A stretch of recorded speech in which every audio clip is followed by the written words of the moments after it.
Bismillahir Rahmanir Rahim. Alhamdulillahi Rabbil Alameen. Wa usalli wa usallam ala Sayyid al-Awwaleen wal Akhirin. Nabiyyina Muhammadan wa ala alihi wa sahbihi wa barak wa sallam. All praise are due to Allah, Lord of the worlds, and peace and blessings be constantly showered upon our beloved Prophet Muhammad, the master of the first and the last, his family, his companions, and all those who call to his way and establish his sunnah to the day of judgment. As to what follows, my beloved brothers and sisters, to our friends, Assalamu alaikum wa rahmatullah. Alhamdulillah, we again thank Allah Azza wa Jal for the opportunity to reflect upon the history of Islam, the human experience that Muslims went through in the evolution of this great religion in the world. And no doubt, the knowledge of the past is more crucial for today than ever, because things are happening in the Muslim world that are taking people by surprise. They cannot believe the amount of death. They cannot believe the humiliation. And that is people who do not understand history. If they understand the history of Islam, they will see that it has gone in cycles. There are times when Muslims are implementing their faith, and that is the high point of this cycle of the movement of Islamic society, as Ibn Khaldun, the great Islamic scholar, has shown. But when we're at the low point, when we're not practicing our Islam, when corruption comes into the Muslim world, then we start to go down until we can actually reach the bottom. And so today, with the world and so many changes, we can see that Muslims, to a great extent, are very much down by the bottom. There is hope. There are changes that are going on. There is light. But we need to be able to speed up time and to understand what we need to do. And that is where the study of resistance and reform, the study of what happened in the past, how Muslims were able to reform the society, Islah, to repair the Muslim society, to cause a tajdeed, a revival of Islam. And then they were strong enough to face their enemies and to institute the law of Allah subhanahu wa ta'ala. But that evolution, that change was not an easy one for the Muslims, and it required great effort, but that effort had to be connected with knowledge, because to a great extent, in making Islah, we become very different, we become strange. And we are feeling this today in the world for those who are practicing Islam in many parts of the world, wearing hijab, being Muslim, you're feeling strange. But the Prophet ﷺ said in an authentic hadith, إِنَّ الْإِسْلَامَ بَدَأَ غَرِيبًا وَسَيَعُودُ غَرِيبًا فَطُوبَى لِلْغُرَبَى, that verily Islam began strange and it will return to being strange, so glad tidings to the strangers. And they asked him, O Messenger of Allah, who are these strangers? And he told them, Alladhina yuslihuna inda fasad an-nas. They are those who repair, they do islah, rectify society when the people have become corrupted. And Sadaqa Rasulullah, we definitely have reached this point of an internal corruption and external corruption, which is, you could say, the order of the day. And that has always required, for Muslims to take a strong stance in terms of what would happen for the future. And so this is where Islah comes in.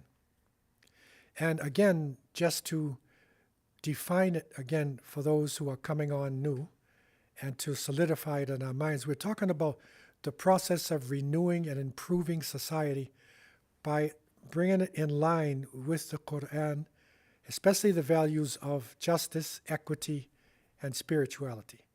Okay, so it's bringing it back in line. This reform, or this Islah, can be proactive. It's generally proactive because it's trying to prevent moral and social decay.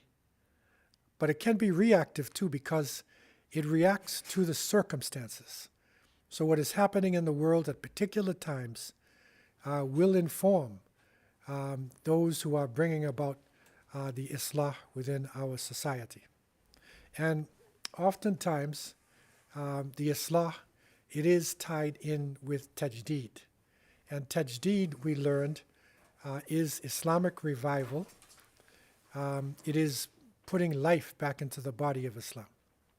And the Prophet ﷺ has told us that indeed Allah will send for this ummah at the head of every 100 years someone who will renew for it its religion. So it can be 100 years, qarn, or it could be every generation. This is crucial. This Islah is crucial because it preserves Islamic justice and morality and staying with the values. That's the difference between Islamic society and the Romans, the Greeks, other societies that came up and went down. It also reinforces the dynamic nature of Islam. So it's like putting life back into the body of Islam. And that is the essence of what is needed. This week, or this month, finds us coinciding with February's Black History Month. And it might sound strange because February is the shortest and the coldest month of the year. But it was established by Carter G. Woodson and African American scholars in order that people would not forget what happened to African people. Because this is one of the stories that has been blotted out from history. And even amongst Muslims, this is something that we need to actually be aware of. Because we are an ummah. We are made up of every nation and every tribe. And if one part of the ummah is suffering, then all of us are suffering. And so, in this spirit, we want to look at Islamic revival on the African continent. Now, we have seen revivals in the Levant, the Syria, Iraq, in India. We've seen revivals in different parts of the Muslim world, but now we want to look at the African continent. So the next two classes will be on revivers, those doing Islah on the African continent. And when you look at Islam in Africa, and this is a long, deep study, you'll see, and this is a map showing the spread of Islam, and you can see the dark brown color is the growth of Islam in the time of Prophet Muhammad ﷺ. Then you will see that other reddish brown color, that is the time during the Khulafa Rashidin. So the rightly guided caliphs, you can see that Islam spread further. And then during the Umayyad period, you will see it spreading out further than that. And then you come to the yellow and then the light color. So you can see that by 1700, Islam had spread way up north to Turkestan, the Mongolian Empire, really going into the borders of China. This is solid areas for the Muslim Ummah. But look at the African continent. And again, people underestimate the importance of the African continent. And that continent, based upon how we're looking at the world today, it doesn't begin below the Sahara. It actually includes Egypt, Misr. So Egypt is part of Africa because the Nile River flows not north-south, but it flows south-north. So the Egyptian civilizations have been based upon southern Nilotic peoples who are coming from Black Africa, from the Sudan, from Nubia. And so we want to look at revivalists in this area, and probably I would say one of the greatest revivalists of Islam was Imam Abul Fadl Abdurrahman Jalaluddin al-Suyuti, rahimahullah. And he was born in Cairo and that's 1445. It's 849 years after the Hijrah. And similar to the other revivalists that we saw, his father was a scholar, Kamal ad-Din al-Suyuti, and the father was of Persian origin. So he was a Persian man who settled in Egypt, because remember, Cairo had become the center of Islamic learning after the fall of Baghdad. Okay, so this is 1445. It was 1258 that the Mongols sacked Baghdad. So the center of Islamic learning became Cairo. So even scholars who came from Persia, who came from Syria, from Yemen, from the far different parts, Turkestan, from India, they would go to Cairo because that really became the base. But unfortunately, his father died when he was about 5 years old. And in terms of his mother, there's not that much information. However, the basic sources are showing us that she was of Turkish origin, maybe Circassian. So this is the way it appears his mother was also. And they were a family that settled in Egypt, and they had become Egyptian, their Egyptian Islam. They were solidified. But Imam Al-Suyuti, as you see, in order to reach this level of tajdeed, and we're talking about somebody who's reviving Islam for the Ummah, this is an exceptional job to do. And so at a very young age, he showed exceptional qualities. And he was left with under the care of his father's colleagues. His father was in circles of the ulama. So the ulama took him from a young age, and he was another one of those amazing scholars, photographic memory, and amazing abilities. And so by the age of 8 years old, he had memorized the Quran. He went into his Islamic studies, studying hadith, tafsir, fiqh, Arabic language. And when they talk about Imam Al-Suyuti, they say he was rigorous, that he was a serious student. He dedicated his life to his studies, to the point where, by the age of 18, he was not only a scholar, but he was writing scholarly works. So he was producing by the age of 18.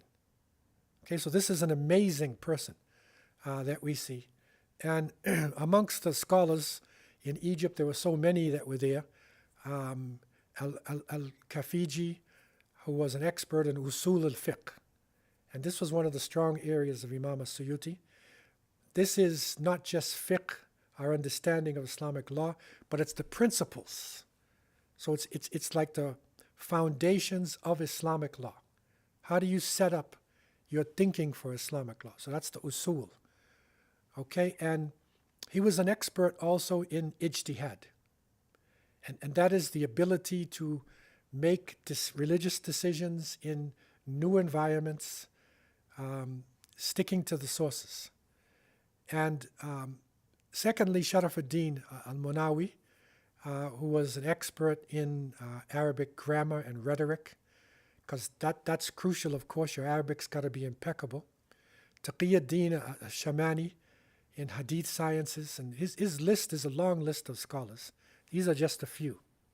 And so Al-Suyuti, rahimahullah, he was able to master at this young age, they say about 150,000 hadiths, that he had gone into, understood them, could produce them. And so by doing this, he actually became one of the strongest hadith scholars, muhaddithin, of his time. And this is at a young age. And that didn't stop him.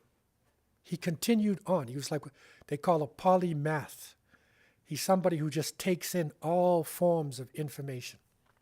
And so in fiqh, he went into the foundations, the usul of fiqh.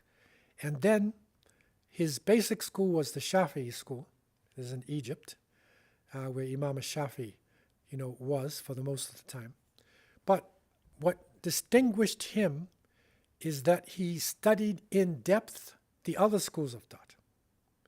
So Imam Malik's teachings, of course, because Shafi was a student of Malik, and so he mastered the Muwatta and his teachings. He went into Abu Hanifa's teachings that were being used. Abu Hanifa was, a teacher, especially when it comes to jurisprudence and law. Okay, also Hanbali, because his teachers were highly impressed by Ibn Taymiyyah, Shaykh al-Islam Ibn Taymiyyah. And that's the Hanbali school of thought. So Imam Al-Suyuti was the type that he didn't stop at just learning. He plunged into it to the point where he claimed, and many people claimed around him, that he became a mujtahid mutlaq. Now, mujtahid mutlaq means that this is somebody who could make religious decisions in all the schools of thought. So Ibn Taymiyyah was a mujtahid. He was the Shaykh al-Islam of Hanbali school, but not Maliki. So he was not mujtahid in the other schools. The difference here, and this is an African scholar on the African continent, drinking from the Nile, right, living on the continent, that he had that ability to make decisions from the point of view of all the different schools of thought. What distinguished him as well, and again, this is what we want our children to do. This is what we hope will return to the Muslim world. And that is that he wasn't stuck in a little corner, because we tend to be so surrounded by our own language, our own people, our own part of the world. No, he traveled. So therefore he traveled, he went to Syria to sit with the scholars. He was in Mecca and Medina, the Hijaz. He went down south to Yemen, because there were great scholars in Yemen. And he went to India. Now people might say, okay, why are you going to India? They're not Arabs. But the reality is that for most of Islamic history, you'll find some of the strongest, if not the strongest scholars in hadith studies were in India. That's an amazing thing. But this is a phenomenon that went on. And so he went to India as well. So he wasn't going to just learn from somebody based on that information. He went there. He traveled across North Africa as well, taking in the Maliki scholars. So he was, you could say, an enriched scholar, broad-based. You see, he could look at Islam from different perspectives. And so people say, and this is not a major argument, was he a mujaddid or not? And a mujaddid is one who literally revives Islam. And he's not necessarily a military leader. So you would not call Sultan Salahuddin al-Ayyubi a mujaddid. Although he revived Islam amongst the Muslims, he took Jerusalem, but he did not revive Islamic thought. Okay, so this is a special condition, because the mujaddid now is got to be independent of being stuck in any particular school. Okay, and so that's the area of ijtihad. So he had this strength, and in doing that, he rejected taqleed.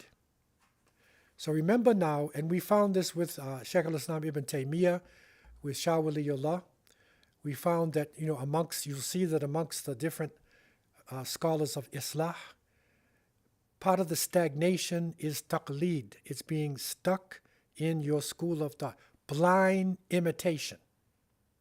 So he was against this. He rejected this. He was Shafi, that was his base, but his mind was open. He's taking in knowledge like a major river taking in a sea. And that was the difference between him and other scholars. I remember traveling to Guyana, and when you go up this Demerara, some of the rivers in Guyana are so big, the river, that you could put the island of Barbados inside the river. Okay, so it's a river, but that's how big it is. And so this is how al-Suyuti was. He's like a river, like a Guyanese river, compared to many of the other scholars. And so it is recorded that he wrote over 700 books. This is amazing. I mean, have we even read 700 books? He produced 700 works. And he was dealing with all of the different disciplines. He deals with Quranic sciences, your tafsir, your ulum al-Quran, with hadith sciences, fiqh. He dealt with Islamic history as well. Okay, that's another important area. And also tasawwuf, your Sufism, your spirituality. He had to deal with that too, because stagnation had come into people who claimed to be of the Sufi nation. Stagnation. And that is what we're finding today. We're finding that people get caught in their corners. And that takes away the strength of Islam. Because Muslims start judging each other, not on Quran and Sunnah, but they judge each other on labels. And in many cases, they don't even understand who the real scholars are. And one of those scholars, who was another balanced scholar as well, Sidi Ahmed Zarruq of Fez, when they asked him, and this is about 600 years ago or so, but they asked him, where are the great scholars of Tasawwuf? And he is considered to be the leader of Tasawwuf at that time. And he said, you want to see the scholars of Tasawwuf? Look in the graveyard. That's where they are. Because they're not alive today. And so Imam Al-Suyuti, he had that ability to bring this information and to make it relevant and viable for the Muslims of his time. And so when we look at his contributions, there's so many areas, but just a few of his contributions in tafsir, al-Itqan fi ulum al-Quran. So this book, al-Itqan, when you're dealing with ulum al-Quran, it is one of the best books to teach you the sciences of the Quran itself. Now, these books are available. Many of these are even translated into English now. But in Arabic, they're definitely available, and they're very accessible books. That's one of the beauty of how he wrote. He made it accessible, not too voluminous. Tafsir ad-Dur al-Mandur, and this is a hadith-based tafsir. So he's given you a tafsir, and this is what they would call a tafsir bir-riwaya. So this is tafsir using hadiths. So he will explain the Quran through hadith reading. This is how his abilities, he had so many areas. And he was using over 100 sources when he compiled this tafsir. So this is a major thing, and this is just some of the work that he's done. In fiqh, he refined the Shafi'i school, and he especially argued against the taqlid, right? And again, as I said, he called for independent reasoning. And this is what influenced many scholars. Up until today, we're being influenced by this type of thinking that Ibn Taymiyyah and al-Suyuti had put into the Muslim world. In Hadith al-Jami' al-Saghir, it's a major collection of authentic hadith, al-Jami' al-Saghir. And it's something that we need to get. Other books of hadith he did as well, but his Tadrib al-Rawi, it's a manual for hadith narrators and scholars. So these are just a few of so many works that he actually did, even in the area of hadith itself.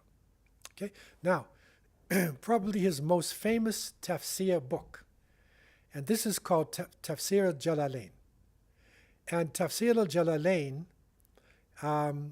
is the tafsir by the two Jalals. That's what Jalalain means, right? Two Jalals did this tafsir. The first was Imam Jalaluddin al-Mahalli, who died in 1459.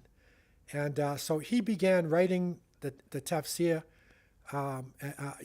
from, he passed away. Okay, he started after he completed Surat al-Kahf. So he went from Surat al-Kahf to Nas, right to the end. So he had done sort of by Surat al-Kahf, and like that's sort of like in the middle. Because you'll see in Surat al-Kahf, that's like the middle. You'll see the big writing saying you're in the middle of the Quran itself. Okay, so he finished half, and he passed away. And his best student, Jalaluddin al-Suyuti, he completed it. So he took it from Surat al-Isra to the Fatiha. And this tafsir book, which is probably one of the most widespread tafsirs in the world, okay, but it's a short tafsir, and it makes it easy to understand. That's why you'll see the masses of the people using tafsir Jalalain, okay. So he takes complex meanings and he puts them into easily understood language, very clear Arabic, and he based his tafsir on the tafsir of al-Tabari, tafsir al-Baghawi, al-Kashaf. So he used some of the great tafsir works and he condensed it. So this is an amazing work to be able to condense this. So you can read from the Quran as you're going along, that the Jalalain is giving you, a tafsir. So you come to a difficult word, you come to a difficult understanding, and then Jalalain gives you something, that can immediately give you some answer, so you can continue to flow. Some of the other tafsirs, are so deep. They take 2 or 3 pages in just understanding, 5 verses. But the Jalalain can give you strong meanings. And you can continue to flow. Okay, so it is a universal tafsir and something we are benefiting from up until today. And in terms of spirituality, and this is the area of tasawwuf, which we recognize is something that existed from the time of the Prophet ﷺ. And when one of the great scholars of tasawwuf, when they asked him about tasawwuf, he said, and this is when stagnation had come in, and this is a few hundred years ago. He said, in the time of the Prophet, tasawwuf was a reality with no name. Okay, it was a reality, meaning zuhud, giving up the world. It was a reality. That's how they lived. But they didn't name it. They didn't say, I am this. They lived it. He said, but now it's a name with no reality. See the difference? Okay, so there was stagnation in his time. And again, this goes for us today, because we need to come out of our situation as an ummah. And that means we're going to have to be with people who you didn't like them, you didn't like their name, but they're following Quran and Sunnah.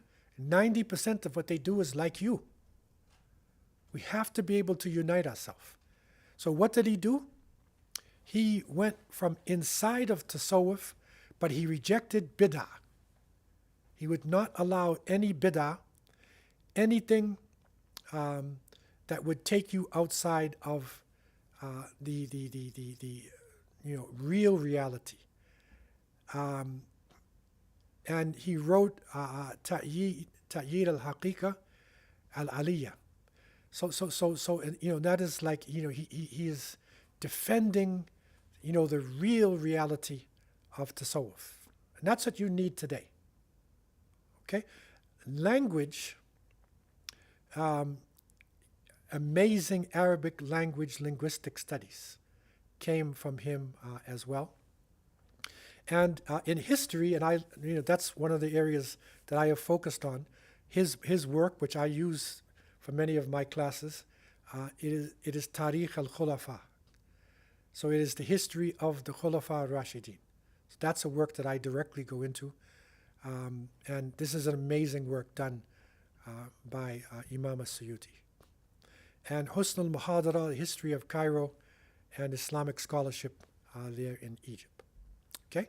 So now, Suyuti is now there, rising up, and he's teaching, and he's reached this pinnacle now. People are saying, how high have you gone? He said, I'm actually, at this point, I am qualified to be mujtahid mutlaq.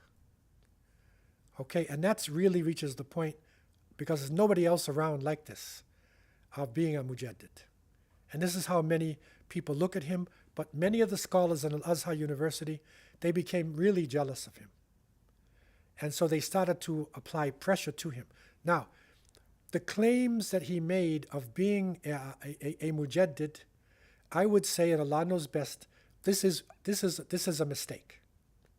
Nobody's perfect, but that is a mistake to actually make that claim.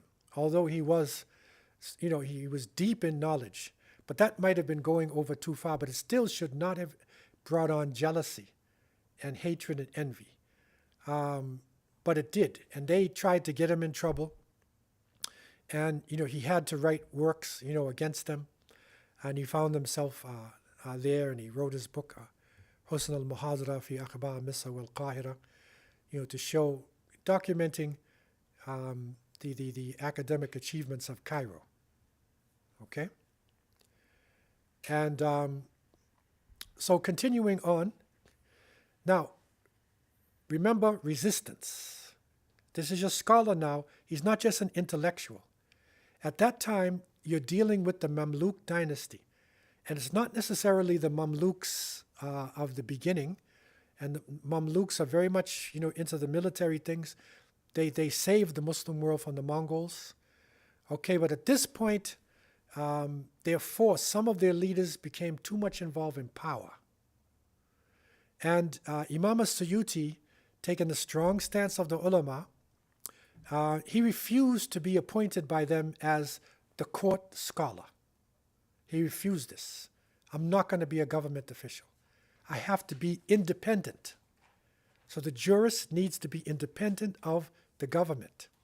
Okay, and that's important. And we studied this before when we were dealing with minarets and thrones. Okay, so Imam Al-Suyuti, they offered him positions.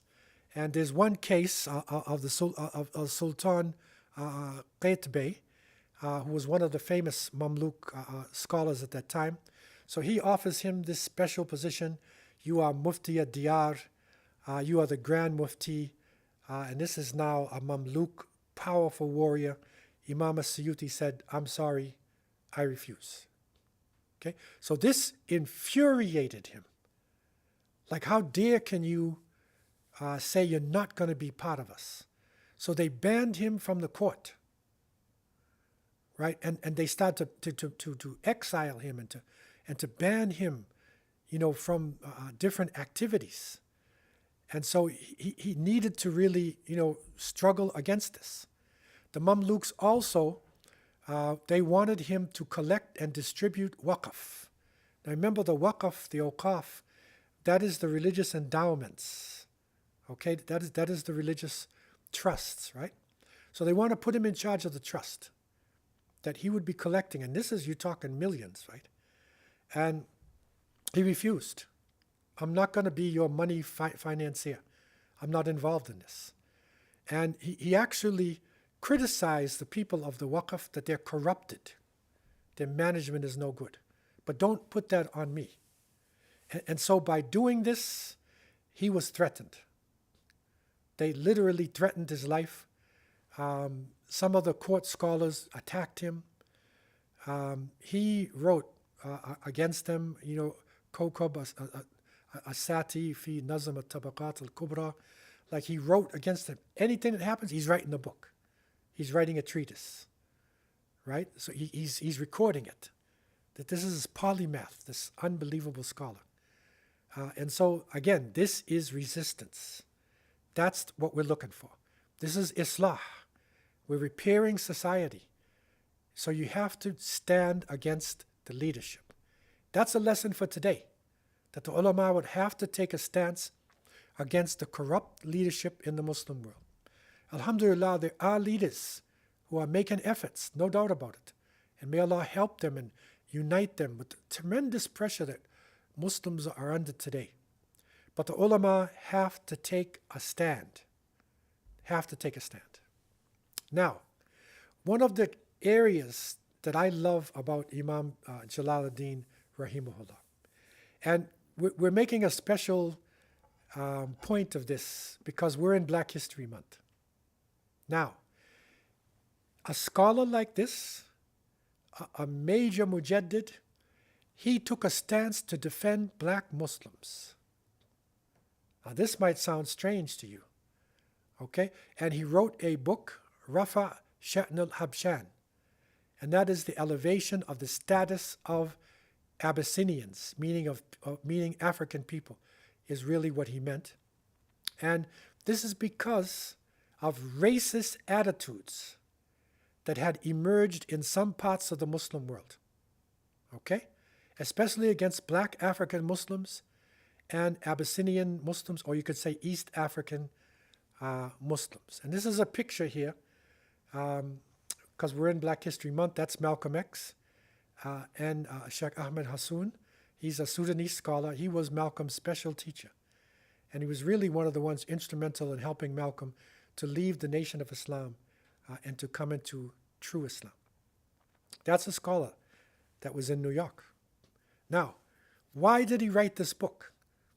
And there have been other scholars in the past that did this. Al-Jahiz, you're going back to, 1000 AD. There's also there's other major scholars, who have written in this area as well. And this is a really important area for us. And let's reflect, because there's still some discussion about this happening today, that many people of African descent do not feel valued within the Asian, Arab, Turkish communities. They don't feel valued. Sometimes they feel left out. They feel a type of discrimination. And somebody will say, no, Brother Abdullah, there's no racism in Islam. You see, that's the typical answer. I agree with you. There's no racism in Islam, but Muslims can be racist. Muslims can be tribalist. Islam is what is pure. And so, Suyuti's time, 15th century, there was scholars and rulers who actually held negative stereotypes about black Africans, particularly in the Mamluk Sultanate, because they tended to be of Central Asian, Turkish, Circassian type, blonde hair, blue eyes, so it's easy to fall into that type of thing. Plus the fact that there were Africans that had been enslaved there. And so some of the Arab writers wrote negatively about, black people in general and black Muslims in particular. And what Imam Al-Suyuti found is that they were using false hadiths. So the basis of their stereotyping was false hadiths and biased historical claims. So he didn't defend black Muslims just emotionally, but he actually, as a lawyer, a scientist, he went into what was being written wrongly about African people in Islam. And so his book, Rafa Sha'n al-Habshan, it proves that Abyssinians and other black Muslims have played a great role in Islam, and it shows that this racial superiority has nothing to do with Islam. And of course, as a great scholar, he went to Surah Al-Hujurat as the basis. Inna akramakum indallahi atqakum. You're aware of the Surah Al-Hujurat. Verily the most honored of you in the sight of Allah is the most righteous. So it's not based on color or lineage or tribe, but it's taqwa. Okay? But then, to prove his point, and this is an eye-opener for many Muslims up until today, because if you ask the Muslims today, do you know any African Muslims? Do you know any black Muslims? You know what their answer will be? No, from the beginning. Do you know any with the Prophet? What black Muslims do? Bilal. Bilal is what the answer is going to be. And they stop right there. Okay? So he, along with other scholars who wrote, opened up the door to this. Do you know that Bilal had a brother? His name was Khalid ibn Rabah. Did you know that Bilal had a sister? Her name was Ghafira bint Rabah. So this is deep. Okay, now we don't broadcast these things because we're not about tribalism, but it's coming out because of scholars like al-Suyuti, who defended the black Muslims who were unfairly being left out and discriminated against. So what did he do? He showed about Bilal, of course, but also Usama ibn Zayd. So many people forget that Usama's mother, Ayman, he brought her out too. Ayman was an Ethiopian woman. She was Habasha. That's East African. Okay, and the son is African in the sense of East African mother, Arab father. Okay, so he brought out the story of Usama. Then he went into our history, Luqman al-Hakim. We have a chapter called Surah Luqman. Luqman was a Nubian. He's a Nubian African sage or a wise person. Okay, and there's a whole chapter named after him. How many Muslims know that? That Surah Luqman is a black man. Most people don't know that. Okay, Mihja ibn Salih was, they say, the first to die shaheed in the Battle of Badr, was a black man. And there's so many names that come out within the texts of these writers. How many of you know that Salim Mawla ibn Abi Hudhayfa, radiallahu anhu, who's considered one of the 4 top readers of the Quran, in the time of the Prophet ﷺ, name designated by the Prophet, was a black man? How many of you knew that the knight of the Prophet, the strongest horseman, Muhammad ibn Maslama of the Ansar, was a black man living in Medina?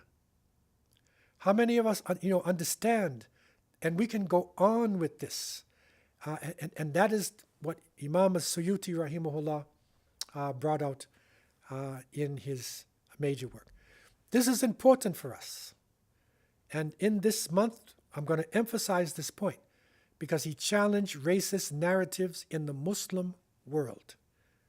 Unless we come out of tribalism, and this is not just with Africans, it come with Bengali, Punjabi, it come with even Egyptian, Saudi. I mean, we have our tribalisms, right?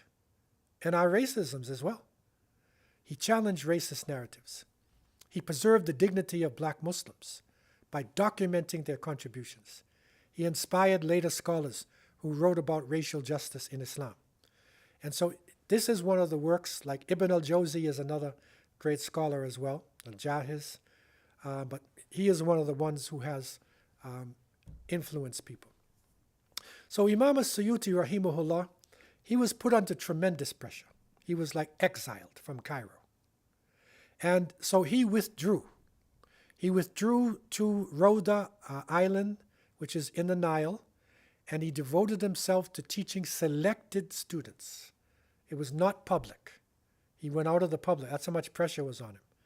And he devoted his life to his writings, and he had selective students to pass on his knowledge, and he passed away in 1505 at the age of 60 years old. Rahimahullah, an amazing scholar. His impact, he revived the sciences of the Quran, hadith, fiqh, linguistics. He fought corruption among the scholars and the rulers. He promoted ijtihad. Remember your scholars.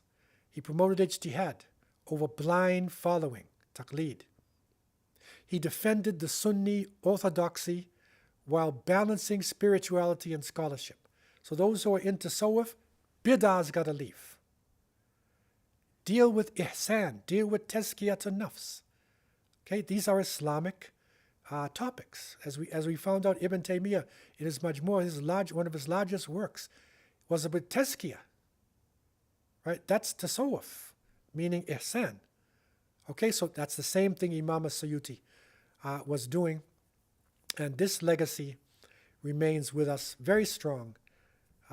600 years later, his work, Jalalain, is one of the most used works in Islamic madrasas throughout the Muslim world. His Itqan in Ulum al-Quran, so many of his works.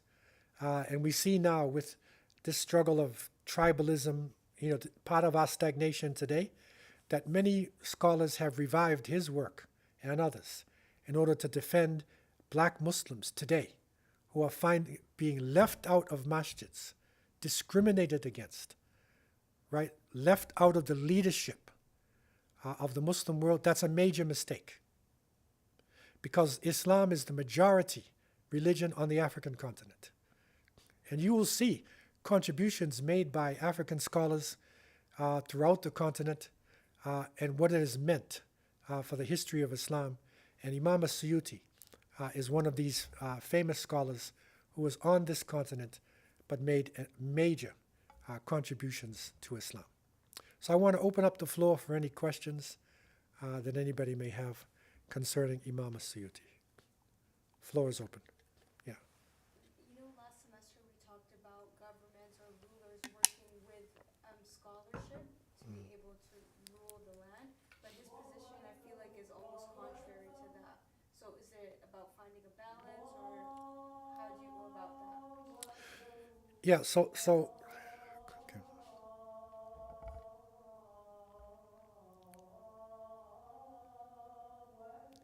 Yes, so there has to be a balance between the scholars and the leaders.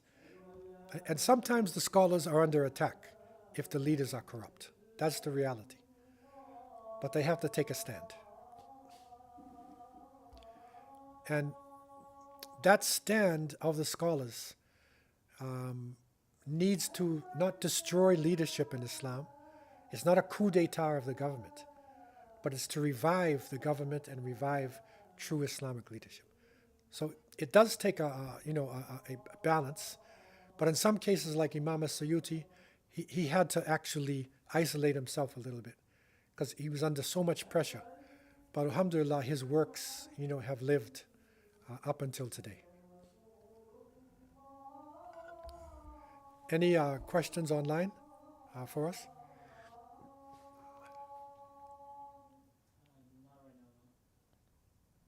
I have a follow-up. Yeah. Because I'm thinking about situations like where the Mamluk rulers offered a position to him, right? And his opinion was that scholars should be an independent body outside of rulers. And that makes sense to me because it's almost like a liability thing or a conflict of interest, right?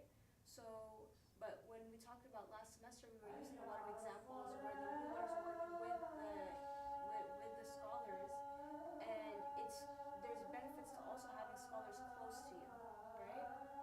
But I guess the worry is that sometimes when you have scholars close to you, it can be corrupt because then they have a different motivation for the things that the rulings that they give you. Yeah.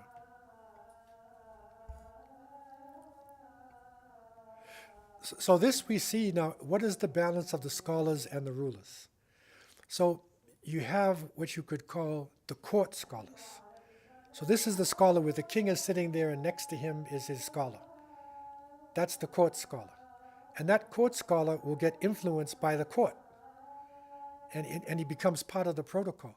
But you have the other scholars who are available to the ruler, but they're not part of his court.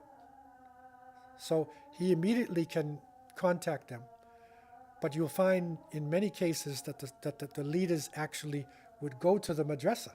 They would go to the scholar, literally. Or they would ask permission for the scholar, can you come and deal with this issue? But there are some scholars like Imam Malik who wouldn't go at all. Okay? So there's a difference between the court scholars, where you're a government official, paid by the government, and when you're independent scholar who cooperates with the government. So that is really what we want today, to have that independence. And Islamic law, Islamic society has influenced even American society. Because one of the big issues in America today with the new administration is that the power of the judges are being stripped away. And part of the checks and balances in the American Constitution, is that the judges would be independent, of the Senate and of the president. So the judges could overrule certain things.